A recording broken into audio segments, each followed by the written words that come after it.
moçada, beleza? Milhomem de volta aqui no sua OAB, trazendo a resolução de questões de direito penal para você, meu amigo, minha amiga, que muito em breve estará de posse da sua carteira vermelha. Então, vamos a ela, ao que interessa. A questão, joga na tela.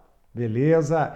Milhomem aqui no sua OAB com o direito penal. A questão foi aplicada no Exame Unificado 31 em 2020 e traz a seguinte redação. Durante uma reunião de condomínio, Paulo, com ânimos à vontade de ofender a honra objetiva do condômino Arthur, funcionário público, mesmo sabendo que o ofendido foi absolvido daquela imputação por decisão transitada em julgado, afirmou que Arthur não tem condições morais para conviver naquele prédio, porquanto se apropriara de dinheiro do condomínio quando exercia a função de síndico. Inconformado com a ofensa à sua honra, Arthur ofereceu queixa-crime em face de Paulo, imputando-lhe a prática do crime de calúnia. Preocupado com as consequências de seu ato, após ser regularmente citado, Paulo procura você, como advogado, para assistência técnica. E aí o examinador lhe confere 4 hipóteses. Considerando apenas as informações expostas, você deverá esclarecer que a conduta de Paulo configura crime de, letra A, difamação, não de calúnia, cabendo exceção da verdade por parte de Paulo. Letra B, injúria, não de calúnia, de modo que não cabe exceção da verdade por parte de Paulo. Letra C, calúnia, efetivamente imputado, não cabendo exceção da verdade por parte de Paulo. E letra D, calúnia, efetivamente imputado, sendo possível o oferecimento da exceção da verdade por parte de Paulo. Muito bem, vem cá comigo. Bom, nós vamos falar sobre os crimes contra a honra, crimes de palavra, crimes de opinião, onde a conduta proibida é o externar de uma opinião acerca de um atributo físico, moral, intelectual de uma determinada pessoa, do ofendido. E os crimes contra a honra encontram previsão nos artigos 138, calúnia, 139, difamação e 140, injúria do Código Penal.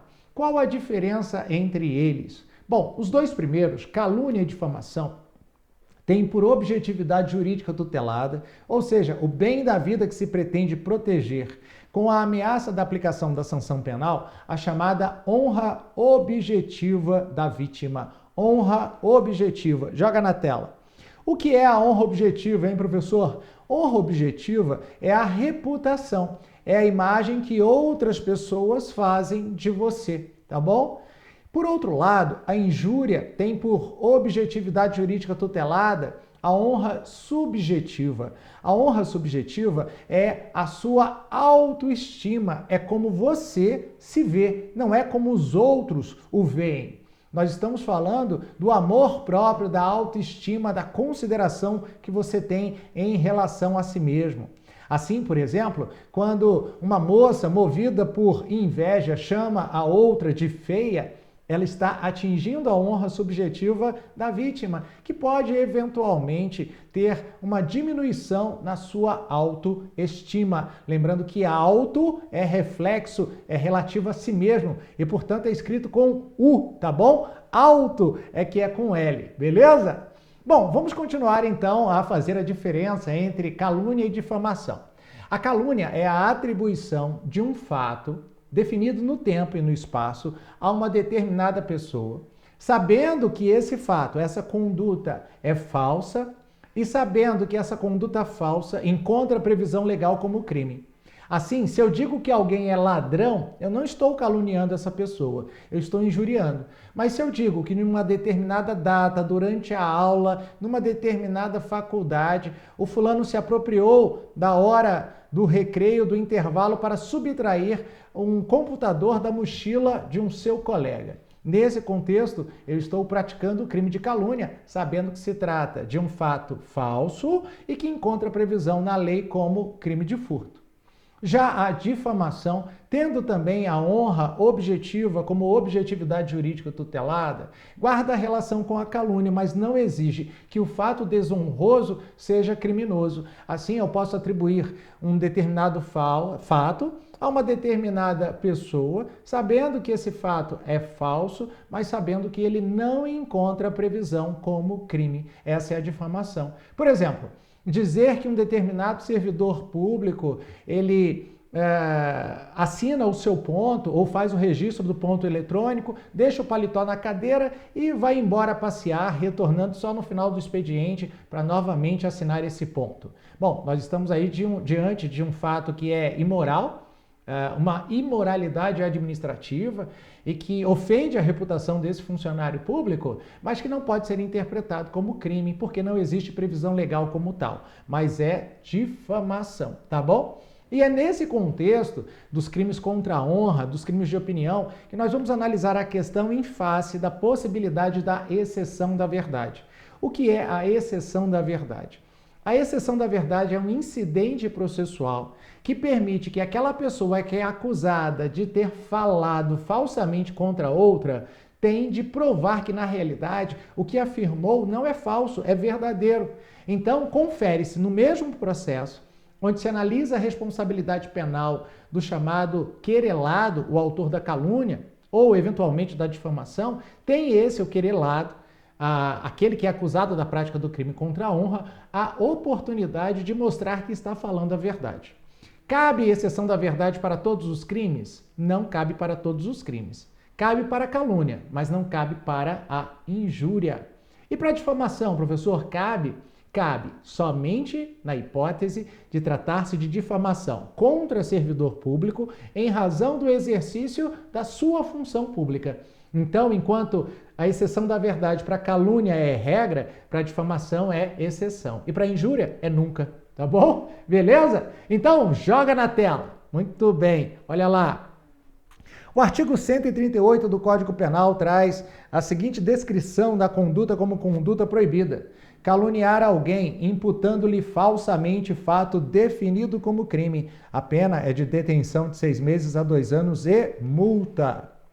Bom, em relação à exceção da verdade, trata-se de um incidente processual, uma forma de defesa indireta, por meio da qual o acusado de ter praticado calúnia pretende provar a veracidade do que alegou.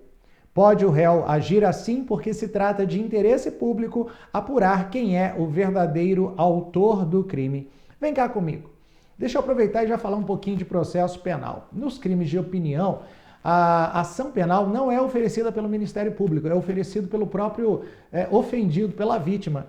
Então, ele ajuizará a queixa-crime. Quem ajuiza a queixa-crime é o querelante. Contra quem é ajuizada é o querelado.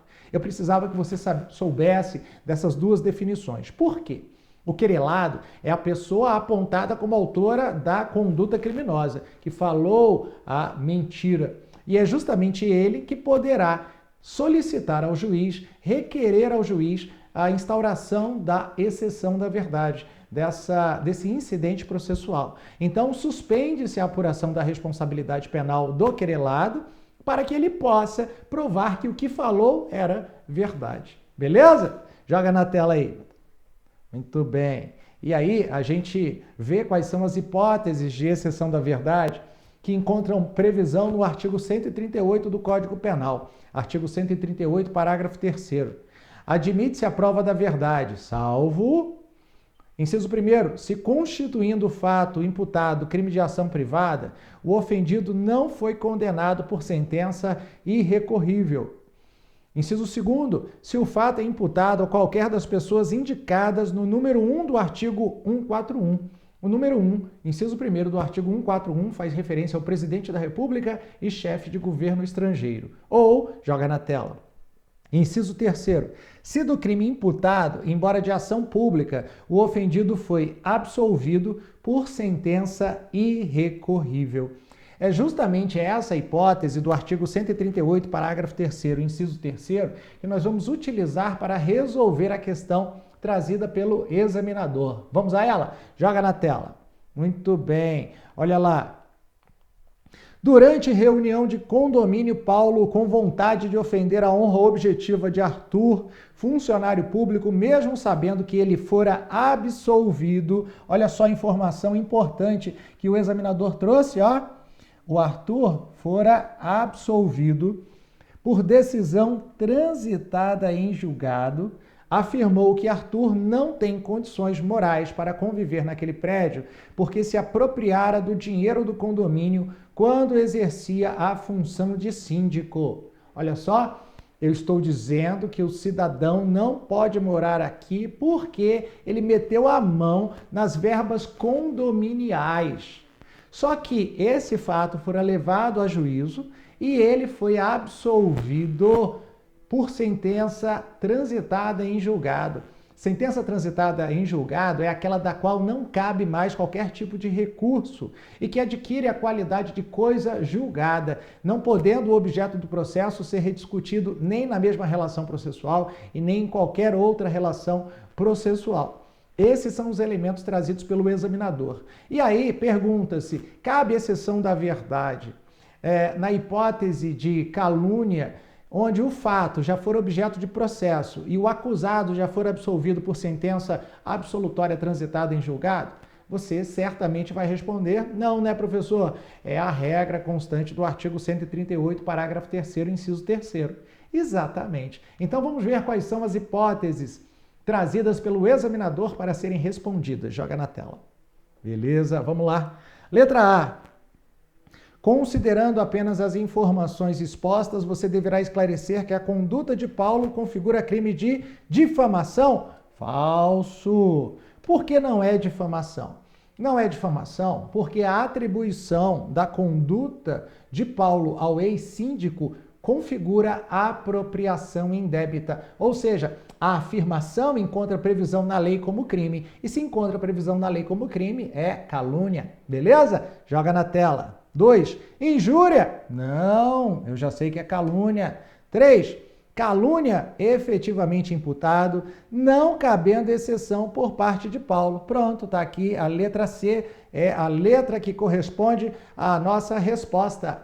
O Paulo cometeu o crime de calúnia, ele não tem como provar que o que está afirmando é verdade, porque o fato já for objeto de processo, onde o acusado foi absolvido por sentença transitada em julgado. Letra C, a nossa resposta. Mas vamos ver por que a D está errada? Joga na tela. Letra D. Calúnia efetivamente imputado, sendo possível o oferecimento da exceção da verdade. Falsa. Por quê? Porque a exceção da verdade não é possível nesta hipótese. Meu querido, minha querida, eu espero que você tenha gostado, porque eu volto com mais questões de direito penal para você. Até lá, valeu!